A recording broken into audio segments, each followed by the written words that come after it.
کمال کر دیا تم نے، میں تو تمہیں کافی عقل مند سمجھنے لگا تھا، مگر نکلی نہ تم وہی ایک بے وقوف کم عقل عورت جسے کسی بات کی کوئی سمجھ بوجھ نہیں ہے۔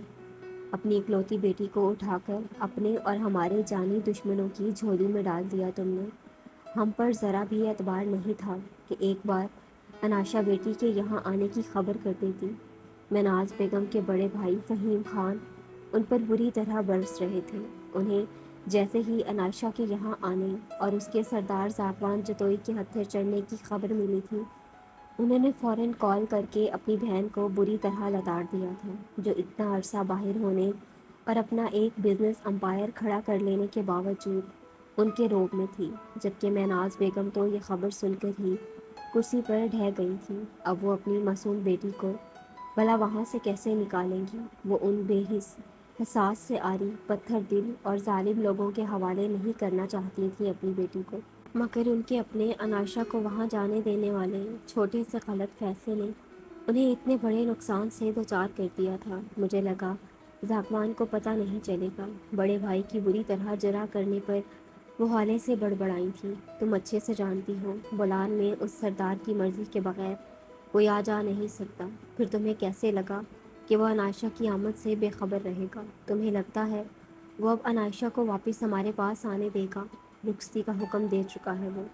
جتوئی حویلی میں بجتی شادی کی شہنائیوں کی آوازیں یہاں تک آ رہی تھیں۔ فہیم خان کا بی پی شدید غصے کے عالم میں بری طرح شوٹ کر چکا تھا۔ ایک بار پھر سردار زاکوان جتوئی سے ملنے والی ہار بہت کاری ثابت ہو رہی تھی۔ خان قبیلے والوں پر، جو ہمیشہ ایسے ہی پرسکون رہ کر چال چلتے، ان کو خون کے گھونٹ پینے پر مجبور کر دیتا تھا۔ وسیع و عریض رقبے پر پھیلی خان حویلی، جس کا سرمئی رنگ ہر ایک کی توجہ اپنی جانب مبذول کروانے کی صلاحیت رکھتا تھا، یہ بولان کے ایک گاؤں میں واقع تھی جو جتوئی حویلی کے بالکل مخالف سمت تھا۔ خانوں کی یہ حویلی باقی بہت معاملات کے ساتھ ساتھ شان و شوکت میں بھی جتوئی حویلی سے کافی کم تھی، لیکن اس حویلی میں بسنے والے مکین خود کو کسی قیمت پر جتوئی حویلی والوں سے کم تصور نہیں کرتے تھے۔ ہر معاملے میں دونوں کے درمیان مخالفت ہونا لازم تھی۔ ان کا بس نہیں چلتا تھا کہ کچھ بھی کر کے جتوئی خاندان سے یہاں کی صدارتی کرسی چھین لیں، مگر بہت کوششوں کے بعد بھی اب تک ایسا کوئی موقع نہیں مل پایا تھا انہیں۔ ان کی ساری امیدیں سردار زاکوان جتوئی کی منقوہہ اور ان کی اکلوتی بھانجی پر لگی تھیں، جسے مہرہ بنا کر وہ زاکوان کو اچھے سے دھول چٹا سکتے تھے، مگر یہاں تو ان کی اپنی بہن اور بھانجی کی بے وقوفی نے انہیں مات دے دی تھی۔ فہیم خان خان حویلی کے ساتھ ساتھ اپنے حصے میں آئے علاقے کے سرپنچ تھے۔ خان حویلی میں 3 خاندان آباد تھے: فہیم خان، ان کی بیوی نسیمہ بیگم اور 3 بچے زمان، فضا اور علی۔ دوسرے نمبر پر ان کی بہن حمیدہ بیگم تھی۔ شوہر زاہد خان کے بیرون ملک مقیم ہونے کی وجہ سے وہ اپنے دونوں بچوں فیضان اور نیلم کے ساتھ خان حویلی میں ہی زیادہ تر پائی جاتی تھیں۔ تیسرا نمبر گلریز خان کا تھا، جن کی بیوی بہت پہلے ہی ڈیتھ ہو چکی تھی۔ ان کا ایک ہی بیٹا تھا، جابر خان، جس کا کام ہر دوسرے دن گاؤں میں کوئی نہ کوئی نیا فساد کھڑا کرنا تھا۔ مناز بیگم بہن بھائیوں میں سب سے چھوٹی تھی۔ کمال جتوئی سے کی محبت کی شادی پر انہیں اپنے بھائیوں کی جانب سے شدید مخالفت کا سامنا کرنا پڑا تھا، مگر پھر جب مشکلوں سے وہ انہیں منانے میں کامیاب ہو گئی تھیں، یا پھر شاید جتوئی حویلی میں اپنی بہن کو بھیجنے کے پیچھے ان کا بھی کوئی مقصد تھا، جسے مناز بیگم نے وہاں سے فرار ہو کر کمال جتوئی اور ان کے سردار کی بے عزتی کروا کر کافی حد تک پورا بھی کر دیا تھا۔ مگر فہیم خان اور باقی سب صرف انہیں بدنام ہی نہیں کرنا چاہتے تھے، بلکہ ان سے شاہی کرسی چھین کر ہر طرف اپنی حکومت جمانا چاہتے تھے۔ اب تک کے چلائے سارے تیر ضائع ہی گئے تھے۔ ان کی ساری امیدوں کا دار و مدار ان کی بھانجی انائشہ اعظم خان تھی، جس کا رہن سہن اور پہناوا انہیں ایک آنکھ نہیں پاتا تھا۔ ان پر ہوتا تو اپنے گھر کی عورتوں کی طرح انائشہ کو بھی ان اونچی اونچی دیواروں والی خان حویلی میں قید کر دیتے، مگر سردار زاکوان کو ٹھکانے لگانے کی خاطر وہ اپنی بہن اور بھانجی کی ساری منمانیاں کھلے سے برداشت کر رہے تھے۔ جتوئی حویلی میں اس وقت پوری طرح ہلچل مچی ہوئی تھی۔ سب خواتین تک انائشہ کی آمد اور اچانک وقوع پذیر ہونے والی رخصتی کی خبر پہنچ چکی تھی۔ سبھی انائشہ کو ملنے اور اسے دیکھنے کو بےتاب تھیں، مگر سفینہ جتوئی کی جانب سے اس بات کا حکم ابھی کسی کو نہیں ملا تھا۔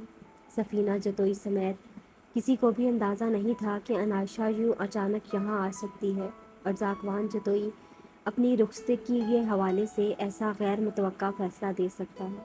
خیر، ذاکوان جتوئی کے فیصلے ہمیشہ ایسے ہی غیر متوقع ہوتے تھے۔ ہر گزرتے لمحے کے ساتھ جتوئی حویلی کے زنان خانے میں موجود خواتین کا اشتیاق بڑھ رہا تھا۔ ان کا بس نہیں چل رہا تھا کہ مہمان خانے میں ٹھہری اپنی سردارنی کا دیدار کر لیں، مگر سفینہ جتوئی کے حکم کو ٹالنے کی جرأت کسی میں بھی نہیں تھی۔ سائیں نے اس لڑکی کو اتنا چھپا کر کیوں رکھا ہے؟ ان کے معیار پر پورا اترتی بھی ہے یا نہیں؟ ویسے سائیں کو وہ نازیبا لباس پہننے والی ماڈرن لڑکیاں کہاں پسند ہوں گی؟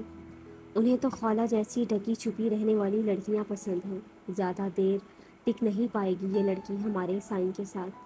حویلی کی زیادہ تر خواتین ایسی تھیں جن کو انائشہ کے یہاں آنے اور رخصتی کی خبر سن کر بالکل خوشی نہیں ہوئی تھی، جن میں سر فہرست گلناز بیگم تھی، جو کہیں نہ کہیں اپنی بیٹی کے حوالے سے ذاکوان کی خواہشمند تھیں، اور یہ تبھی ممکن ہو سکتا تھا جب انائشہ اس حویلی میں رخصت ہو کر نہ آتی۔ خولہ یہ خبر ملتے ہی حویلی پہنچ چکی تھی۔ اس کے چہرے کی اڑی رنگت واضح تھی۔ ان سب میں ایک شمیم جتوئی ہی تھی جو بے پناہ خوش تھی۔ سفینہ جتوئی سمیت باقی سب کے چہرے کے تاثرات انہیں بہت مزہ دے رہے تھے۔ ان کی پوتی نے آتے ساتھ ہی سب کے چھکے چھڑا دیے تھے۔ کچھ تو خاص ہے ہی میری پوتی میں، جو سردار سائیں نے ایک نظر دیکھتے ہی رخصتی کا فیصلہ کر لیا ہے۔ ویسے سننے میں یہ بھی آ رہا ہے کہ انائشہ نے جو شال اوڑھی ہوئی تھی وہ سردار سائیں کی ہی تھی۔ بلکہ سچ، آپ سب نے تو اپنی آنکھوں سے دیکھا بھی، لگتا ہے دونوں کی پہلے بھی ملاقاتیں ہو چکی ہیں۔ ہمیشہ سب کے طنز و تیر آرام سے سن لینے والی شمیم جتوئی نے بہت ہی تحمل سے بولتے ان سب کے زخموں پر مزید نمک پاشی کر دی تھی۔ خولہ تو اچانک ہوئے انکشافات پر بالکل زرد ہو چکی تھی۔ اس کی جانب تو آج تک ذاکوان نے دیکھا تک نہیں تھا۔ شال دینا تو ناممکن سی بات تھی۔ اوقات سے زیادہ خوش فہمیاں پالنا انسان کی اپنے لیے تکلیف کا باعث بنتا ہے۔ میں اپنے پوتے کی سوچ سے بہت اچھی طرح واقف ہوں۔ وہ ایک گھر سے بھاگی ہوئی عورت کی بیٹی کو یہاں کی سردارنی تو کیا، بیوی کا درجہ دینے کے حق میں بھی نہیں۔ سفینہ جتوئی کو شمیم جتوئی کی بات انتہائی ناگوار گزری تھی، اس لیے ہمیشہ کی طرح میناز بیگم کا حوالہ دیتے انہیں خاموش کروا دیا تھا۔ شمیم جتوئی کے پاس بھی تب تک ان تانوں کا کوئی جواب نہیں تھا جب تک وہ اپنی پوتی سے نہ مل لیتی۔ وہ موبائل کان سے لگائے کمرے میں ادھر سے ادھر ٹہلتی مسلسل فون ملانے میں مصروف تھی، مگر سکرین پر آخری سانسیں لیتے سگنلز دیکھ اس کی آنکھوں میں نمی اتر آئی۔ یا خدا، میں کس مصیبت میں پھنس گئی ہوں۔ مجھے کس بے وقوف نے مشورہ دیا تھا اس منحوس جگہ پر آنے اور اس کھر دماغ سردار سے ٹکرانے کا؟ اب میں کیا کروں؟ وہ اپنے بال مٹھی میں جکڑے بے بسی سے بولی۔ جب اسی لمحے دروازے پر ہلکی سی دستک دیتے 3-4 ملازمائیں ہاتھوں میں بڑے بڑے تھال اٹھائے اندر داخل ہوئیں۔ انائشہ نے انہیں ایسے گھورا جیسے ابھی آنکھوں ہی آنکھوں میں کچا نکل جائے گی۔ ان سب نے بھاری بھرکم بلوچی ڈریسز کے ساتھ لمبے لمبے گھونگھٹ لے رکھے تھے۔ انائشہ کو تو انہیں دیکھ کر ہی کوفت محسوس ہوئی تھی۔ وہ تو یہ سب پہن کر بے ہوش ہی ہو جائے۔ سردارنی سائیں، بڑی بی بی سائیں کا حکم ہے، آپ یہ سب پہن کر تیار ہو جائیں۔ ابھی تھوڑی دیر بعد آپ کی سردار سائیں کے ساتھ رخصتی کی رسم کرنی ہے۔ بڑا سا گھونگھٹ لیے ایک ملازمہ سر جھکائے بولتی حویلی کی بڑی مالکن کا پیغام دے گئی تھی، جسے سن کر انائشہ مزید آگ بگولا ہوئی تھی۔ یہ سب ابھی اٹھاؤ اور اپنے اس بد دماغ سردار کے منہ پر مار کے آؤ۔ نہ ہی میں اس کی بیوی ہوں اور نہ ہی اس کے ساتھ رخصتی ہوگی میری، انائشہ اونچی آواز میں چلائی تھی، جب اسی لمحے کمرے کا دروازہ کھلنے پر کوئی اندر داخل ہوا تھا۔ سردار ذاکوان جتوئی کو وہاں آتا دیکھ انائشہ کا دل دھک سے رہ گیا تھا۔ اس رعبدار شخصیت کے مالک شخص کو دیکھ کچھ لمحوں پہلے اس کی ساری بہادری چاک کی طرح بیٹھ گئی تھی۔ سیاہ کلف لگے قمیض شلوار میں کریم کلر کی شال شانوں پر ڈالے، مضبوط کلائی میں برانڈڈ گھڑی پہنے، چوڑا سینہ، مضبوط قد و قدامت، گھنی سیاہ مونچھوں اور وجیہہ تنے نقوش لیے، وہ اپنی سحر انگیز پرسنالٹی کے ساتھ انائشہ کو خود پر حاوی ہوتا محسوس ہوا تھا۔ سردار زاکوان جتوئی کے آتے ہی دونوں ملازمہ ویسے ہی سر جھکائے باہر نکل گئی تھیں۔ انائشہ نے اپنے ہاتھوں کی لرزش پر قابو پاتے درد زیدہ نگاہوں سے انہیں جاتے دیکھا تھا۔ سردار زاکوان نے کڑی نگاہوں سے انائشہ کے حلیے کو گھورا تھا۔ چست سیاہ پینٹ اور وائٹ ٹی شرٹ میں بنا دوپٹے کے سیاہ لمبے بال کھلے چھوڑے وہ کہیں سے بھی بلوچ قبیلے کی سردارنی معلوم نہیں ہو رہی تھی۔ وہ مضبوط قدم اٹھاتا اس کے بے حد قریب آن کھڑا ہوا تھا۔ انائشہ کو اس کی وحشت ناک خاموشی زیادہ خوفزدہ کر رہی تھی۔ اس نے پیچھے ہونا چاہا تھا جب سردار زاکوان نے اس کی نازک کمر میں بازو حائل کرتے اسے اپنی جانب کھینچ لیا تھا۔ سردارنی صاحبہ، جب آپ جانتی ہیں کہ میرا مقابلہ نہیں کر سکتی تو یہ سارا تماشا کیوں لگا رکھا ہے؟ جانتی بھی ہیں اس کا انجام کیا ہو سکتا ہے؟ اس کے چہرے کے قریب جھکتے سردار زاکوان نے سرگوشی نما انداز میں اسے وارن کرتے اپنی گرم سانسوں سے اس کا چہرہ جھلسا کر رکھ دیا تھا۔ انائشہ اس کے انداز پر جی جان سے لرز اٹھی تھی۔ اس نے دور ہونا چاہا تھا مگر زاکوان اس کی مزاحمت کی تمام راہیں مسدود کر گیا تھا۔ میں آپ کی سردارنی نہیں ہوں۔ دیکھیں، آپ مجھے پڑھے لکھے سمجھدار انسان لگتے ہیں۔ کیوں کسی کے ساتھ زبردستی کرنا شرعی اور قانوناً جرم ہے۔ میں آپ کو جانتی تک نہیں ہوں، بھلا آپ کی بیوی کیسے ہو سکتی ہوں؟ انائشہ نے ہمیشہ نیوز میں ہی ایسے ظالم اور جابر وڈیروں کے بارے میں سنا تھا جن خبروں کو وہ اکثر تو جھوٹ ہی تصور کرتی تھی، مگر آج اپنے ساتھ یہ سب ہوتا دیکھ اس کے سوچنے سمجھنے کی صلاحیت ختم ہو چکی تھی۔ سامنے کھڑے شخص کی رعبدار پرسنالٹی کے آگے وہ بہت مشکل سے تحمل کا مظاہرہ کرتے یہ الفاظ ادا کر پائی تھی۔ اپنی بات کے جواب میں اسے زاکوان کے چہرے پر ایک طنزیہ تاثر نظر آیا تھا۔ اس کی سیاہ مقناطیسی آنکھیں اپنا مذاق اڑاتی محسوس ہوئی تھیں۔ اس نے بنا کچھ بولے موبائل نکال کر کوئی نمبر ڈائل کیا تھا۔ انائشہ اس کی گرفت سے نکلنے کی سر توڑ کوششیں کرنے کے باوجود ناکام تھی۔ اس کی آنکھوں میں بے بسی کے احساس سے نمی بھر گئی تھی، مگر سامنے کھڑا شخص اس پر رحم کرنے کے موڈ میں نہیں تھا۔ مجھے بالکل امید نہیں تھی کہ تم میری دشمنی اپنی بیٹی سے نکالو گی۔ اسے اپنے شوہر کے بارے میں آگاہ نہ کر کے تم نے اسی کے لیے مشکلات بڑھائی ہیں۔ ابھی تھوڑی دیر میں ہماری رخصتی ہے، اپنی بیٹی کو ساری حقیقت سے آگاہ کر دو، ورنہ مسائل تمہاری بیٹی کے لیے ہی بڑھیں گے۔ اور ہاں، اپنی بیٹی کے سامنے میرے لیے اپنے الفاظ کا چناؤ سوچ سمجھ کر کرنا۔ یہ جتنی مجھ سے نفرت کرے گی اذیت میں خود ہی رہے گی، کیونکہ اب میری قید سے اس کے لیے کوئی چھٹکارا نہیں ہے۔ زاکوان انائشہ پر نظریں گاڑے مناز بیگم کو وارن کرتا فون انائشہ کی جانب بڑھاتا اسے اپنے حصار سے آزاد کر گیا تھا۔ انائشہ نے جھپٹنے کے سے انداز میں اس سے موبائل لیتے دور ہونا چاہا تھا جب اچانک بالوں میں کھچاؤ پر اس نے کراہتے پلٹ کر تلخی آمیز نگاہوں سے زاکوان کی جانب دیکھا تھا۔ ابھی چند ہی لمحوں میں وہ اس شخص سے شدید نفرت کرنے لگ گئی تھی۔ اسے لگا تھا اس بگڑے ظالم وڈیرے نے اس کے بال پکڑے ہیں، مگر اپنے بالوں کی چند لیٹیں اس کے گرے بان کے بٹنوں میں الجھی دیکھ انائشہ کے چہرے کی سرخی میں مزید اضافہ ہوا تھا۔ لیکن اس شخص پر گزرے چند لمحوں میں اسے اتنا غصہ آیا ہوا تھا کہ وہ مزید اس کے قریب رہنا قطعی پسند نہیں کرتی تھی۔ اس لیے اس نے بالوں کو ایک ہی جھٹکے سے پیچھے کھینچ لیا تھا، جس کے نتیجے میں کئی بال ٹوٹ کر زاکوان کے بٹن میں الجھے رہ گئے تھے۔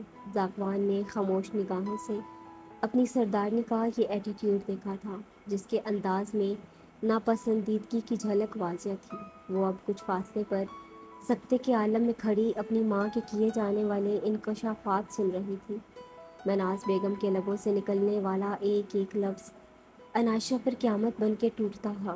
اسے یہ بات تو بہت پہلے سے پتہ تھی کہ اس کی ماں اس کے باپ کے خاندان والوں کو زیادہ پسند نہیں کرتی، اور ان کی ہی زبانی ان لوگوں کی دقیانوسی سوچ اور رہن سہن جان کر انائشہ بھی اپنے ددیال والوں سے کافی بدگمان رہی تھی بچپن سے۔ مگر آج زاکوان سے ہوئی اس تھوڑی سی ملاقات نے اسے ان لوگوں کی نفرت میں بھی مبتلا کر دیا تھا۔ موم، یہ کیا کہہ رہی ہیں آپ؟ اگر ایسا تھا تو آپ نے مجھے پہلے کیوں نہیں بتایا؟ اپنی ماں کی بات سن کر اس کی آخری امید بھی دم توڑ گئی تھی۔ شکوے بھرے لہجے میں نمی کا عنصر نمایاں تھا۔ وہ چند لمحوں میں ہی سمجھ چکی تھی کہ یہ پیچھے کھڑا سردار اسے کتنا ناپسند کرتا ہے، جس نے ایک بار بھی اس کا نام لینا تک گوارا نہیں کیا تھا۔ وہ یہ شادی بھی صرف اپنی روایات نبھانے کے لیے ہی کر رہا تھا۔ اسے اس کی ماں نے بتایا تھا کہ یہاں کے مرد اپنی ملکیت، اپنی بیوی یا منگ کو چھوڑنا اپنی توہین سمجھتے ہیں۔ ابھی جو کچھ سردار سائیں کہہ رہے ہیں وہ کرتی جاؤ، وہ شوہر ہیں تمہارے اور پورے قبیلے کے لیے انتہائی قابل عزت ہستی ہیں۔ ان کے احترام میں کوئی گستاخی مت کرنا۔ میں تم سے ملنے آنے کی پوری کوشش کروں گی، اپنا خیال رکھنا۔ مناز بیگم نے انتہائی مناسب الفاظ کا استعمال کرتے انائشہ کو مزید کوئی احتجاج کرنے کا موقع دیے بغیر کال بند کر دی تھی۔ وہ اس وقت سردار زاگوان سے الجھ کر انائشہ کے لیے مزید مشکلات بڑھانا نہیں چاہتی تھی۔ انائشہ نے خالی خالی نگاہوں سے موبائل اسکرین کو گھورا تھا۔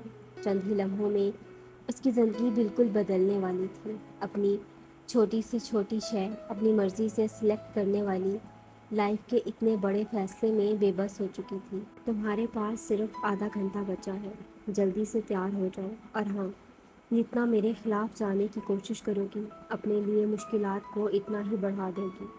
زعفران چند قدموں کا فاصلہ طے کر کے اس کے مقابل آتا اس کی آنکھوں میں جھانک کر سختی سے وارن کر گیا تھا۔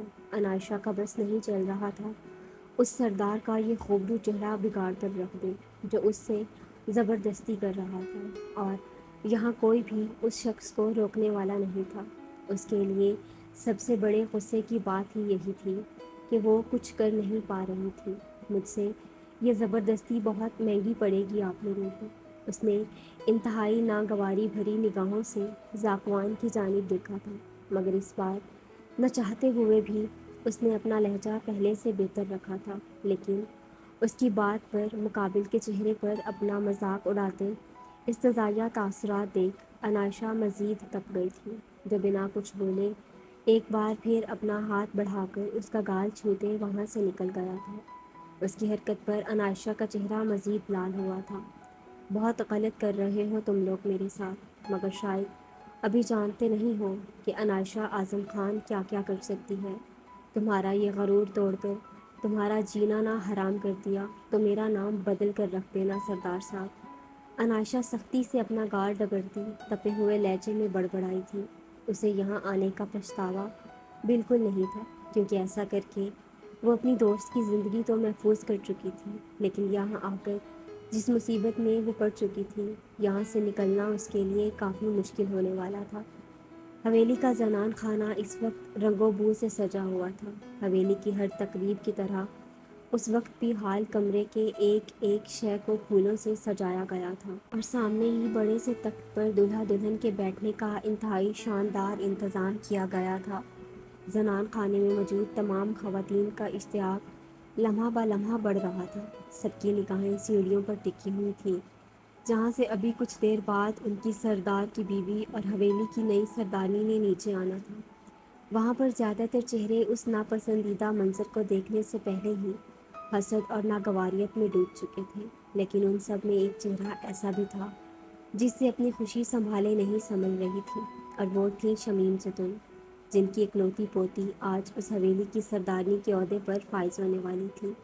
خولا وہ دیکھو! غزالہ کی آواز پر خولا سمیت باقی سب نے بھی سیڑھیوں کے سرے پر کھڑی سردار زاکوان جتوئی کی دلہن کو دیکھا تھا۔ سرخ رنگ کے بھاری بلوچی لباس میں ملبوس وہ بمشکل ملازمین کے سہارے سیڑھیاں اتر پا رہی تھی۔ اس نازک جان کے لیے یہ لمحے کسی عذاب سے کم نہیں تھے، جس نے ہمیشہ ہلکی پھلکی سی ٹی شرٹ اور جینز ہی زیب تن کی تھی، مگر آج اپنے آپ سے بھی 5 گنا وزنی لباس پہن کر اس سے ہلا بھی نہیں جا رہا تھا۔ اسے محسوس ہو رہا تھا ابھی کہ تبھی سفینہ بیگم کے اشارے پر پلوشہ اور انم آگے بڑھی تھی اور اسے تھامتے نیچے بنائے گئے تخت کی جانب بڑھ گئی تھی۔ انائشہ کا چہرہ اس وقت پوری طرح گھونگھٹ میں چھپا ہوا تھا۔ اس کے ہولے سے کپ کپاتے ہاتھ اور ملٹی کلر کے خصوں میں مقید اس کے دودیا پیر ہی اس وقت سامنے تھے۔ ریڈ بھاری لیسوں اور روایتی پیچز سے مزین سرخ عروسی جوڑے میں لپٹا اس کا نازک وجود اس وقت شدید کوفت میں مبتلا تھا۔ اپنے مزاج کے خلاف ذرا سی بات بھی برداشت نہ کرنے والی انائشہ کے لیے یہ سب کرنا انتہائی مشکل تھا، مگر اس وقت ذاکوان کی دھمکی نے اسے مجبور کر رکھا تھا، لیکن وہ اس سب کا پورا حساب لینے کا ارادہ رکھتی تھی اس سردار سے۔ لگ تو کافی حسین رہی ہیں بھابھی سائیں، گلناز بیگم اور خولہ کے درمیان میں کھڑی غزالہ کی زبان میں کھجلی سی ہوئی تھی، جس پر دونوں کی جانب سے ملنے والی زہریلی نگاہوں پر اس نے فوراً اپنی زبان دانتوں تلے دبائی تھی۔ خوبصورتی سے کچھ نہیں ہوگا، اصل چیز تو اس شہری لڑکی کا رکھ رکھاؤ ہے۔ سردار سائیں کے دل میں اترنا کتنا مشکل کام ہے، مجھ سے بہتر کوئی نہیں جان سکتا۔ خولہ نظریں ایک پل کے لیے بھی انائشہ کے اوپر سے نہیں ہٹی تھی، جس جگہ پر اس وقت وہ لڑکی برچمان تھی۔ اس مقام کی اس نے ہوش سنبھالنے سے لے کر اب تک خواہش کی تھی۔ وہ سردار ذاکوان کے دل اور اس حویلی پر راج کرنا چاہتی تھی، جس کے لیے اسے ہر حال میں انائشہ اعظم خان کو اپنے راستے سے ہٹانا تھا۔ سفینہ جتوئی اور یاسمین جتوئی رسم کرنے کے لیے سب سے پہلے انائشہ کی جانب بڑھی تھی۔ رسم کے مطابق 1000 کے بہت سارے نوٹ اس کے اوپر سے بانٹتے انہوں نے ایک طرف کھڑی ملازمہ کو تھمائے تھے اور آگے کو جھکتے انائشہ کا گھونگھٹ ہٹا دیا تھا، جس کے ساتھ ہی ہال میں موجود خواتین کو سانپ سونگھ رہا تھا۔ جتوئی حویلی کی نئی سردارنی اپنے مقام کے ساتھ ساتھ حسن میں بھی باکمال تھی۔ انائشہ نے سر نہیں اٹھایا تھا، مگر بنا دیکھے بھی وہ سب کی ستائشی نگاہیں نوٹ کر سکتی تھی۔ واؤ، یہ تو بہت پیاری ہے، بالکل سائیں کی ٹکر کی، اور سنا ہے تعلیم میں بھی ان کے برابر ہیں۔ غزالہ کو انائشہ کچھ زیادہ ہی پسند آئی تھی، اس لیے ماں اور خولہ کی گھوریوں کے باوجود باز نہیں آئی تھی۔ غزالہ کا مزاج اپنی ماں اور بہن سے کافی مختلف تھا۔ اسے حویلی کے زنان خانے میں خواتین کی آپس میں چلتی ان دشمنیوں میں بالکل بھی انٹرسٹ نہیں تھا۔ وہ چھوٹی چھوٹی باتوں پر خوش رہنے والی عام سی لڑکی تھی اور نارمل لائف گزارنے کی خواہشمند تھی، جو اس حویلی میں تو اسے ناممکن ہی لگتی تھی۔ ماشاء اللہ، اللہ نظر بد سے بچائے میری پوتی کو، بہت پیاری لگ رہی ہو سردار سائیں کی بیوی، اور اس حویلی کی سردارنی تمہارے علاوہ کوئی اور ہو ہی نہیں سکتی۔ شمیم جتوئی نے انائشہ کی پیشانی چومتے ایک طرف کھڑی گلناز بیگم کی جانب دیکھتے کافی جتاتے ہوئے لہجے میں کہا تھا، جس پر وہ شدید غصے کے عالم میں جل بھن کر رہ گئی تھی۔ ان کا بس نہیں چل رہا تھا ان دونوں دادی پوتی کو ایک ساتھ اٹھا کر اس حویلی سے باہر پھینک دیں۔ انائشہ نے کافی حیرانگی سے سر اٹھا کر اپنے سامنے کھڑی ہستی کو دیکھا تھا۔ اب تک جتنی خواتین سے بھی وہ مل چکی تھی، اسے سب کا انداز انتہائی بناوٹی لگا تھا، مگر شمیم جتوئی جس محبت سے اسے ملی تھی، وہ سمجھ گئی تھی کہ یہی اس کی سگی دادی ہیں۔ دادو، کیسی ہیں آپ؟ انائشہ بنا اپنے دلہاپے کا خیال کیے اس کے گلے میں باہیں ڈالے محبت سے ملی تھی۔ شمیم جتوئی تو اس کے اس والہانہ انداز پر نہال ہوئی تھی۔ ان کی پوتی نے انہیں پہچان لیا تھا، جبکہ ایک طرف بیٹھی سفینہ جتوئی نے انتہائی ناگواریت سے یہ منظر دیکھا تھا۔ بہو، یہ سب بعد میں کر لینا، ابھی سردار سائیں آنے والے ہیں، انہوں یہ سب پسند نہیں ہے۔ سفینہ جتوئی کے سخت اور کھردرے لہجے پر شمیم جتوئی خاموشی سے پیچھے ہٹ گئی تھی، جبکہ انائشہ کو ان کا یہ ٹوکنا انتہائی ناگوار گزرا تھا، مگر شمیم جتوئی کے اشارہ کرنے پر وہ خاموش ہی رہی تھی۔ اسے اس وقت شدید ٹھنڈ لگ رہی تھی۔ اسے محسوس ہو رہا تھا کہ اس ٹھنڈ میں اور جس طرح گدھوں کی طرح اسے لادا گیا تھا، اس نے ابھی بے ہوش ہو کر گر جانا ہے۔ اسے ویسے ہی بہت ٹھنڈ لگتی تھی اور اس وقت تو وہ شدید ذہنی دباؤ کا شکار بھی تھی۔